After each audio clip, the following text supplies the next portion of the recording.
then what after the album was released and stuff, what was the relationship with the label and stuff? Because 97, 98, I mean, R&B was shifting. I think our hip hop was becoming a little bit more prominent, and producers were becoming a lot more of the, everyone needed Timbaland or the Neptunes or stuff to be on the track. What happened to you guys after that album? Did you and the labels part company Well, yeah, the label, they really wanted us to go back. They want us to go back in and give them the album. At the time, we didn't really want to do that. We felt that album was a big album. We felt that album was going to be our album that's going to go down, because we just felt it was so different, and we kind of went to a little conflict with the label about they wanted us to go back and do another album. We didn't want to, so we just kind of like got stuck at a standstill with our label. Oh, now that's very unusual. Go ahead. Sorry. Well, with this distribution company, not label, we were the label. H-Town Music at that time. We had switched from Luke, and once we left Luke, we started our own label, H-Town Music. Okay, and so you had a distribution deal, and the distributors didn't want to push it. Exactly. Wow. They didn't want to push it. And for you guys, you'd rather, so you didn't want to say, okay, let's go record another album, and that might be a lot more commercially successful. You decided to stick to the. Yeah, we decided to stick to our guns. We just, that's what we did at the time. We tried to stick to our guns. Because we just felt that album needed to be heard. It was some of our best work. And we just stuck to our guns. I mean, on reflection, you guys are older more now. Would you have done anything different if you look back at that situation? No. Yeah, probably not. No. Nah. Probably done the same thing. Yeah. Yeah. Wow. So then, when the distributor says, "Well, I'm not going to be pushing it," do you get what's the next step then? What do you guys think about how do we get music out? Well, we had kind of just went into like, hey, we're going to just take a break for a while. You know what I'm saying? We're going to take a break for a while. We kind of went into doing other things that we all want to do. G.I. wanted to doing producing groups, and I did a solo, and then Dino went to doing him a solo. They didn't have a sign as soloist, so we were like, okay, I'm gonna do an album. Dino gonna do an album. G.I.'s gonna drop some of his groups, and we just go kind of doing other things, and then we still would tour from time to time. Okay, and so was that, because New Edition did the same thing, and a lot of other groups were trying to do it, but they didn't because they were signed as solo artists. It didn't, they weren't able to be as flexible. But did you find those moments, from 98 onwards, as a good chance to get to know yourselves, enjoy the success and take pressure off things? Most definitely, yeah, most definitely. You know what I'm saying? What's the question again? No, so the fact that you guys decided to take a break and decide, well, we, both you and Dino doing solo stuff and G.I. doing his production, did you find that as something that, we started so early, we came out the gates with a big hit, and we've just been touring, making music nonstop. We've not had a chance to relax and live at home and get to know ourselves. Did you see that it was important that you had that time out, or did you think we need to keep going while we're still hot? No, most definitely. We realized that we need that time, that break. We learned a lot of things about ourselves. We still was young men, still learning ourselves, and so we did need that time. And then it made us also be appreciative of the music business too. That hey, okay, because we're not working, the money not coming in like it used to be. So it's like it makes well maybe we got to get back on. Let's get back to work. You know what I'm saying? So it was like we need the break, but we also learned that we gotta this is what we do, so we gotta keep going to keep the money going. When you stop, the money also stops. Yeah, you know what I'm saying? Yeah. Now I know that you guys were working. When did you start work on Imitations of Life? I know it came out in 2004, but when Oh did yeah, you we was start working working? on that's the last album we finished right before my brother passed. Yeah. So that's the last album we finished. So we decided we was about to sign a big deal with Atlantic, but when my brother passed, they didn't want to do it anymore. So we just decided to put it out on our own independent label. No, but when did you start the work on it? Because I know he passed in 2003, but when did you guys start Oh, working on it? probably like if he died in 2003, we probably started to work on it like 2000, between 2021 and 22. Okay, Yeah. 2001 and 2. So after you did your solo and GI's producing and stuff, who made the call like guys, let's come back together and do an album? Whose idea was it? Dino did. Okay. So he Yeah. said, "Let's come back together and do an album." And were you guys all in positions where, yeah, we're fine now, we've rested, we're ready to come out with something new? Most definitely. Most Okay. definitely. Stay ready. Stay ready, most definitely. Yeah. We anytime I put out any poll that has H Town in it or any video on our network, everyone, they all talk about Dino because, as you rightly said, that his vocal range and style was very different and very unique. You have somebody like Casey, Little G from Silk.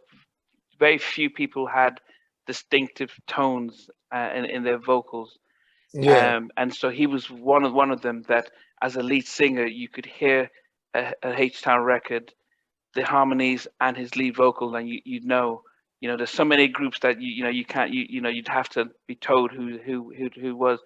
So for R&B fans, it was such a loss, especially somebody still 28 and stuff. As your brothers and you've been friends and stuff. How was it for you guys as artists, as knowing that our lead singer, and forget the fact that he's your brother and your friend, but the fact that our lead singer has gone. Did you think about quitting and saying that's it? Yeah, most definitely. At the time, I got to the point I just didn't really want to sing anymore. I was like, well, I'm done with that. I mean, that's like, because I couldn't really see doing H-Town or putting nobody else in my group. So I just went to a stage where I didn't really want to do it anymore. And then GI kind of went more to the internet side, computer side, and the fans would start to reach out to GI like, man, we want y'all to keep singing and we want to hear music and stuff like that. So that would kind of help us to say, okay, let's just go on. Let's see what happens. So we started doing shows and the shows started selling out. So we were like, oh, okay, they still loving us. Yeah. So we decided to dedicate the show to Dino. So every show is a dedication, a tribute to Dino. Yeah. But how hard is it, GI, to, because I mentioned how powerful a vocalist Dino is. He's very similar to Kenny Green from Intro. So when he passed, it's hard, for the fans to, he's, when you have a raw voice that is very distinctive. So it's hard for fans to sing anyone else. Did the thought ever come? Can we get somebody else in that might have a powerful vocal that could sort of complement, or how did you decide? Let's just the two of us just continue. Well, we decided that to keep it organic, we're just gonna sing our own songs. You know what I'm saying? Yeah. Because we decided to keep it organic. We're gonna sing our songs, and me and GI, a lot of us on the hits. I had a lot of parts. GI had parts. So mostly our hit records, we had a lot of the members were singing on them. So we decided just to keep our stuff, me and GI, and keep it organic and just sing our own records. And that's what we've been doing, and we've been winning and still touring all over the world to this day. Yeah. Yeah. Does it and what's been the response? I've seen stuff on Instagram. I've seen the response, but was it the first time you guys went on stage without Dino? How challenging was that? I mean, the fans are still there. You know what I'm saying? So I didn't see no pause or anybody disliking the fact that we're still continuing along with just two of us. But yeah, the fans most definitely was still supportive and still showing up at every show and still, getting into the groove on stage with us and keeping us hyped. Yeah. And as I Yeah, said, it's and I think that's to your credit. A lot of other groups would go and find a third person and yeah, let them sort of take that. But for you guys to stay to the call like that, that has definitely made a difference. You came out with the knocking your heels with Jodeci and Pretty Ricky. Now I'm trying to do my maths quickly, but there's probably a good 9 guys singing on that track. So a lot of singers coming in with verses and stuff. I- Whose idea was to get both of them? Because I would understand if you just said, "Well, we just do a Well, duet with." the record was initially we just did it with Jodeci, but then we Okay. just so we just started to do a remix to try to basically Ah, join the 90s and the 2000s together. We thought it would be good to join the new millenniums with the 90s. You know what I'm saying? But okay. the original song was with H Child and Jodeci, and then the Okay. remixes with Pretty Ricky because the tap into that more millennium market. Okay. Okay. Okay. Okay. Yeah, and then you guys had a recent track with Cut Close as well. Yeah. Cut Okay. Close, Shy. That's on our new album. The new album out, Date Night. Date Night Yeah. out right now. Okay. Do you know what I haven't and I will start pushing that on our channel. So Yeah. is it available mainly digitally or people can get the physical copy as well? Was mainly digitally. You can still order a physical copy. They go to Amazon, they can get a physical copy like from Amazon. But we're in the digital world now. But it's in all Yeah. the digital stores, Spotify, stuff like that. Yeah. Um, right now we have a video out right now. It's called the name of the song is called Super Love. So that's doing really well, over 200 and some thousand, almost 300,000 views. And Okay. uh the video, and we performing that song in a lot of our new shows and stuff like that. Now, I asked this question to Dalvin because Mr. Dalvin because he's releasing a lot of singles, and the Mhm. question is that because the industry has changed, where people aren't buying the records as they used to, we're watching it on YouTube and Spotify. As artists, when you're releasing music digitally, what is the main benefit? Is it to as a way of promoting the fact that we're still around, we're still relevant? Is it a way of um, or are you expecting it to make the money that selling 100,000 or 200,000 albums back in the day used to do? What's the sort of what the benefit of thinking about releasing singles and videos at this point in time? Well, when it does, it just keeps you relevant. It keeps your name in promoters' mouths. It keeps your name in your fans' mouth. You know what I'm Okay. saying? So by us dropping stuff, it's also letting people see where H-Town is today. You know, and also showing us where we are today without my brother, that we still holding it down in the memory of him and promoting Dino's legacy to live on. But it's just also just showing what we are today and that we can show that we can make music and make good records. Yeah. yeah, Okay. Now it makes sense because a lot of us, especially those of our generation who grew up listening to the '90s, um, we're somewhat disillusioned with the music that's pushed on radio and on TV. So we've Mhm. sort of switched away, and it wasn't until past the mic and versus Teddy Ram and Babyface that we started to reconnect with our '90s Yeah. stuff. In the UK and around the world, we don't get the '90s tours like they have in America. And after right. lockdown, every week it's either H Town, Silk, 112, Keep Sweat, Keep Sweat, Keep Sweat, doing tours in every city. How have you found the sort of I won't say business, but the touring side of things after lockdown? Is it coming so much more than you expected, or?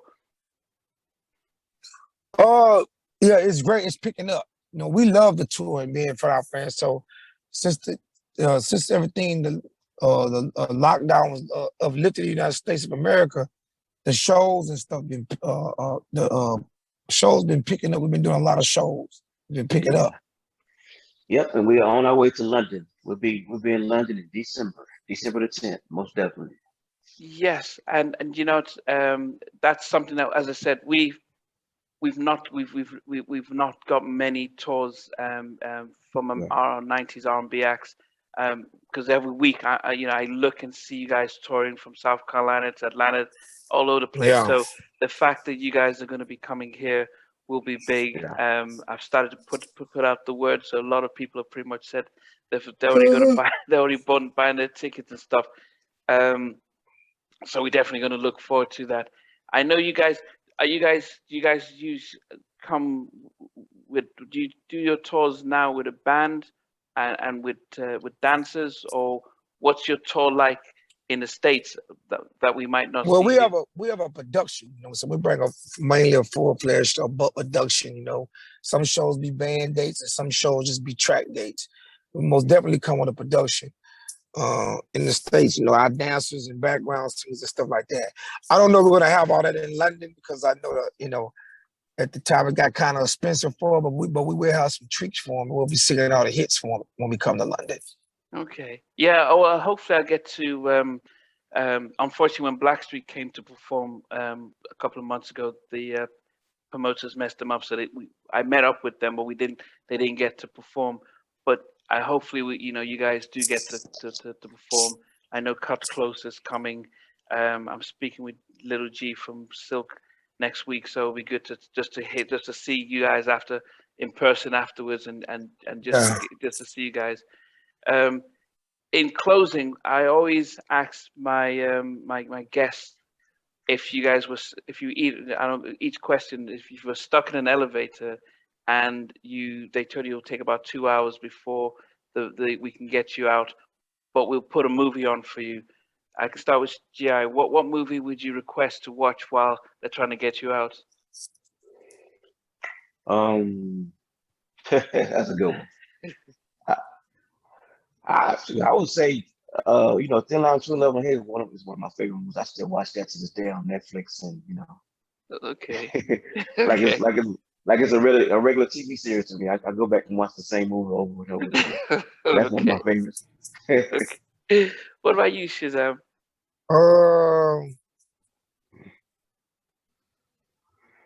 I probably would tell them to put Michael Jackson, This Is It on. Okay. Is that considered a movie? Well, well, yeah, yeah. I mean, ideally, most people talk about their favorite movie that they, like mine and Shiz's list. Yeah. I would say my favorite movie would be Coming to America, Part 1. Oh, the first one. Okay. The first one. The first one. Okay. Now, the second question is that if they're about to put the movie, but they say, let's play a song before the movie starts. So what's your favorite song? G.I., what's your sort of go-to song by any artist? My go-to right now is Boot Up by she's from London too. LMA. Okay, LMA, okay. Boot Up from LMA. That's my go-to song right now. Okay, but your all-time favorite track though? What's your all-time favorite track? All time? Yeah. Men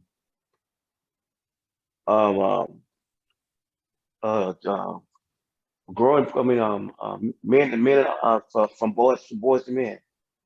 End of the road. End of the road. Okay. Yeah. Okay. And what about you, Shazam? What's your all-time favorite track? Smooth Criminal by Michael Jackson. Okay. Wow. Smooth Criminal. Okay. That's. I mean, as my all-time favorite is "The Lady in My Life" by Michael Jackson. I wish he came out with. I wish he'd came out with a video for that.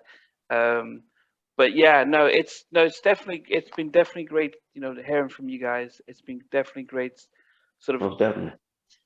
Check. Giving the fans a sense of sort of your journey and the backstory. I think one of the things we never knew is why you sort of put out and the you know your ladies edition. We didn't see much from you, and then and why the gap between the last album and stuff. So that's really good. But as I said, it's and I always wondered why you guys didn't get another singer. But it's great the fact that you've seen the fact that because you guys are the two original members of the group, and it wasn't as if you guys were just the background singers. You guys had parts in the song, so there's confidence to sing as well, and stuff. And I think finally, it's good to hear when artists like yourselves are still putting out records, but you're using it as a way of keeping your name out there, making people not forget that you guys are around and stuff. So I appreciate the time. I think we'll put this to edit it and put it out on the channel in a week or so. But hopefully, as I said, I'll reach out before you guys come to the UK. I live an hour outside of London, but I'll make sure that I can get to meet up with you guys when you do make it down to London and stuff. Yeah, so appreciate it. So Date Night is out now. Are we expecting any more singles from it? We're actually probably about to go into production to work on the deluxe Date Night. We did an EP. We did about doing the deluxe album and like 4 more new songs to the Date Night. So we probably be starting on that real soon. Okay. The Date Night Deluxe. Okay. And then for the American audience who are going to be watching it after in the new year, what can they expect from you guys come in 2022? More touring. Yeah, a lot of touring. A lot of touring, man. We still got a lot of places to hit because we didn't really tour none last year. So this year is just starting to get back right. But I'm gonna say a lot of touring, man. Wow. Are you both still living in Houston? Yes. Okay. And if there are any artists that we should be listening to that's still new or stuff, what would you suggest? Somebody that's just come out within the last 5 years. I would say like Summer Walker. I like Summer Walker. She's pretty dope. Okay. Yeah.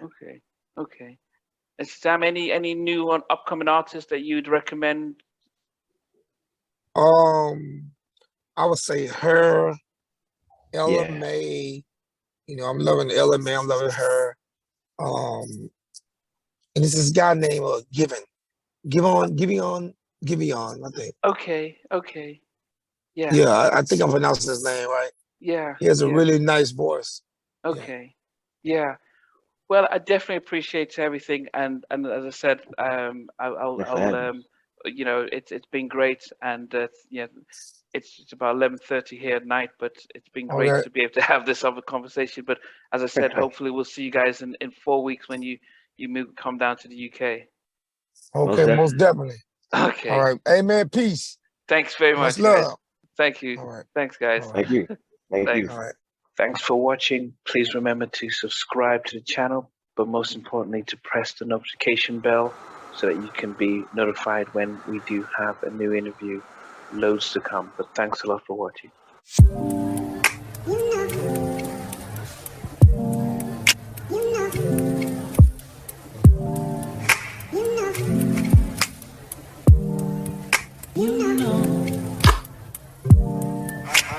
I begin to